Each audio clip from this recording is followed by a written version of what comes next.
Europe 1, la France bouge. La pépite. Allez, je le montre. Elle est où la caméra? Je le montre. Regardez, j'ouvre. Voilà. Donc là, je remets. Je remets comme ça. Voilà. Elle est comme ça. Je déplie ce que j'étais en train de vous décrire à l'instant. Et voici. Et ça, c'est le chocolat. C'est du chocolat au lait, j'ai l'impression, Oui, Gaylor. c'est du chocolat au lait, tout à fait. Chocolat au lait. Gaylor Gravelot, vous avez 43 ans. Vous avez racheté cette chocolaterie en 2020. Elle est située à la Roche-sur-Yon. Vous avez un parcours très vaste, très varié, parce que vous avez fait une école de commerce, vous avez travaillé dans la grande distribution. Tout à fait.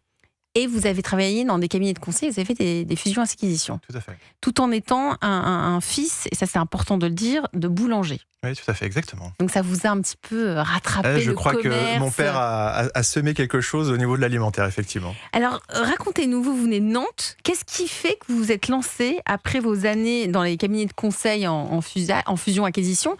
Qu'est-ce qui fait que vous vous êtes dit, j'ai envie de reprendre des entreprises? Que s'est-il passé? Pour faire assez simple, je me voyais pas faire ma vie dans le conseil, parce qu'il y avait certainement quelque chose de... Alors c'était à la fois vraiment très passionnant, parce que j'ai rencontré énormément de monde, que ce soit les avocats en droit des affaires, experts comptables, banquiers, leveurs de fonds, etc. Et énormément de parcours d'entreprise, des gens qui cédaient leur entreprise, des gens qui voulaient en racheter d'autres. Mais je me voyais pas faire ça toute ma vie. J'avais envie d'être finalement de l'autre côté, avec le rêve de reprendre et surtout d'aller dans les métiers de l'alimentaire. En fait, j'avais envie d'essayer de faire fructifier ce que j'ai fait sur les dernières années, c'est-à-dire un peu de conseil, mais de le faire aussi sur des projets de société à reprendre. Donc, vous avez racheté cette chocolaterie, Chocodic. Pourquoi cette chocolaterie? Pourquoi Chocodic? Pourquoi La Roche-sur-Yon? Alors, pourquoi La Roche-sur-Yon? Parce que la Vendée est un territoire que j'aime énormément, sur lequel j'ai aussi une histoire, parce que j'ai fait une partie de mes études en Vendée. Et Chocodic, c'était pour moi ce que j'appelle la cible idéale. Didier et Isabelle qui partaient tout simplement à la retraite, qui étaient les fondateurs. Une entreprise qui arrivait qui arrivait au fait au bout d'un cycle, parce qu'effectivement on fait pas les mêmes choses à 40 ans qu'à 65 ans quand on arrive proche de la retraite. Et il y avait l'opportunité, je trouve, de remettre un élan sur une entreprise en fait qui avait déjà mis en place pas mal de fondamentaux qu'on a réussi à exacerber après sur le reste des années. On produisait déjà du chocolat, on produisait déjà de la confiserie, et il y avait déjà une notion de personnalisation qui était là, et il y avait une vraie innovation pour cette boîte. On parlait d'éditeurs tout à l'heure qui étaient très avant-gardistes tout à l'heure. Moi, mes fondateurs, Didier et Isabelle, ils avaient déjà initié à la fois la personnalisation et aussi la partie web qui était déjà un petit peu présente, et c'est ce qu'on développe maintenant depuis 6 ans avec les collaborateurs. Allez, vous allez pitcher Chocodic version carte de vœux, c'est pour ça que vous êtes parmi nous ce soir sur Europe 1. En 1 minute, on vous écoute, Gaylor. Chocodic, au niveau des cartes de vœux, en fait, il y a 2 ans, on a eu la chance d'intégrer en fait une magnifique petite start-up qui s'appelle les cartes à croquer, qui pour nous faisait la fusion de beaucoup de savoir-faire que nous avions déjà en interne au niveau de Chocodic, c'est-à-dire comment faire de la personnalisation ultra unitaire, puisque on vend principalement ces produits sur le web. Vous, demain, Elisabeth, vous pouvez envoyer une dizaine de cartes à une dizaine d'adresses différentes avec le message de votre choix qui sera à chaque fois 100% personnalisé. Et puis le petit plus qu'on a rajouté dans le cadre de notre intégration, c'est que on parlait de verticalisation tout à l'heure. Chez Chocodic, c'est un peu la même chose. On fabrique le chocolat et on fabrique aussi notre packaging. On a un bureau d'études de 2 personnes, donc on peut aller très très loin dans la créativité. On essaie de se spécialiser vraiment dans la création du contenant et du contenu pour créer une émotion unique et ultra personnalisée.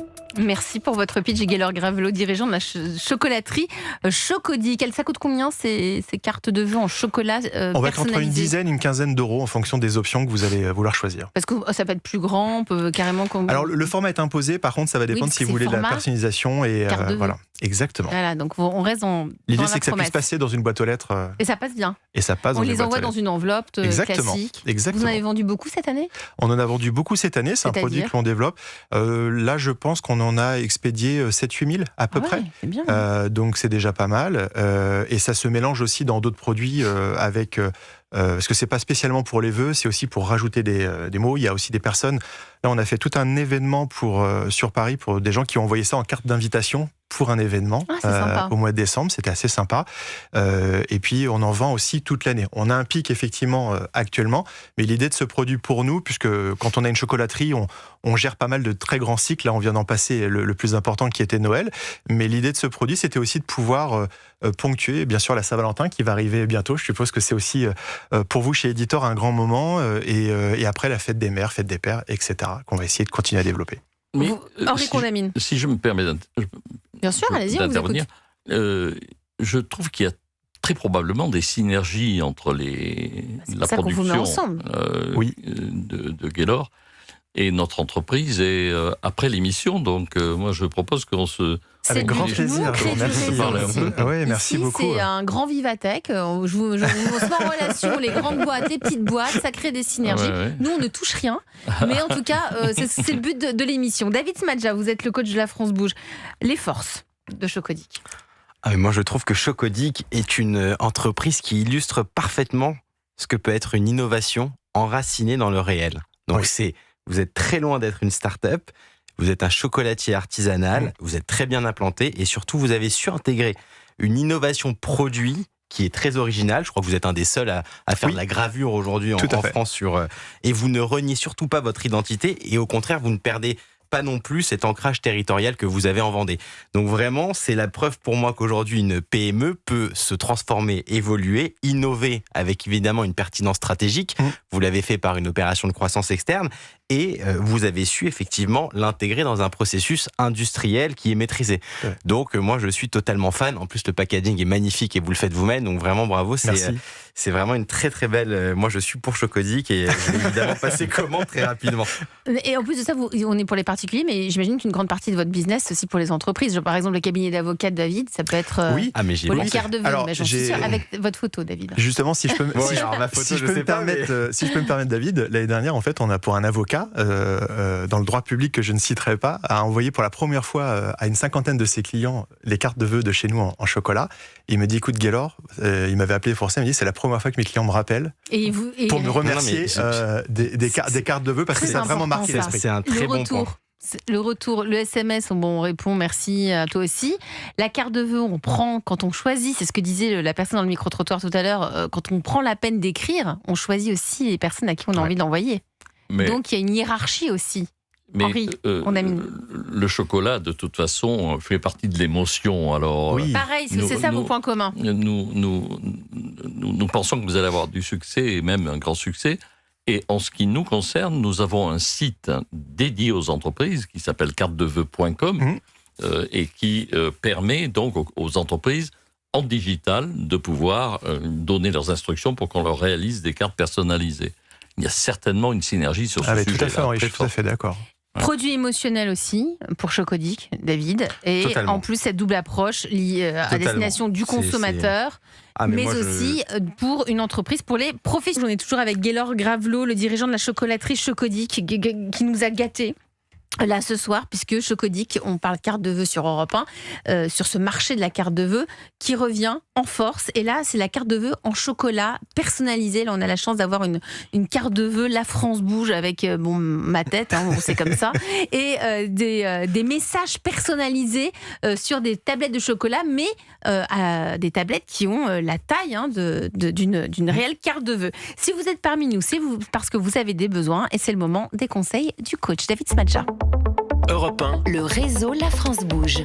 Alors, comment l'aider, David, déjà, pour sécuriser le financement dans un contexte où on disait que ce soit la carte de vœux, le chocolat, et encore plus la carte de vœux en chocolat, c'est très temporel, c'est pas toute l'année. Oui. La difficulté vient du fait que, comme beaucoup d'acteurs du secteur agroalimentaire, Chocodic est confronté à une forte concentration du chiffre d'affaires sur, vous l'avez dit, la période de Noël. Mais pour autant, on est face à un produit coup de cœur, c'est un produit émotionnel. On a beaucoup dit ce mot ce soir et j'ai trouvé qu'effectivement, un des leviers magnifiques qui est parfaitement cohérent avec votre ADN, c'est le financement participatif. C'est le financement auprès d'une multitude de personnes physiques. Vous avez des plateformes qui aujourd'hui arrivent à agréger la totalité de ces investissements et de ces investisseurs. Et c'est vrai que eux fonctionnent principalement sur le coup de cœur, sur la volonté d'afficher le soutien à un produit.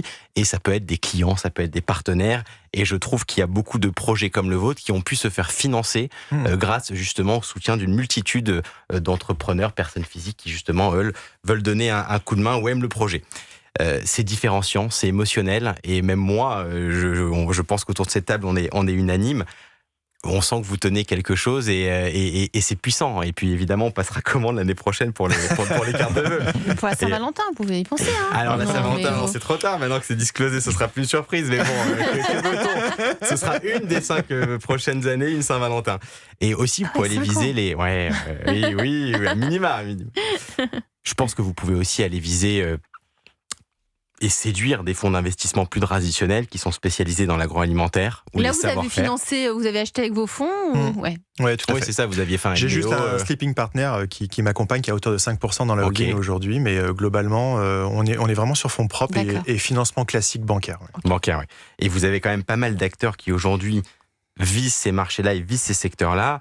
Vous avez French Food Capital, vous avez Utopia, vous avez des family office sensibles et vous avez des industriels. On n'est pas à l'abri d'une proposition d'éditeur, sait-on jamais. En tout cas, il a envie de vous voir après l'émission, donc ça sent bon. On va se parler. Bon. Il y avait encore des conseils, je crois, David. Il y avait surtout le sujet de la visibilité, notamment le digital. Et évidemment, vous avez un produit coup de cœur, donc je pense que capitaliser sur les contenus générés par les clients, c'est essentiel. Oui. Vous le faites déjà, il faut évidemment continuer à le faire. Le contenu, on l'a dit, éditorial régulier, mais surtout, vous avez aussi des micro-influenceurs que vous pouvez aller solliciter. Le produit est tellement beau, il est esthétique, oui, tout à fait. On peut tellement faire de belles choses avec, qu'effectivement, ça permet...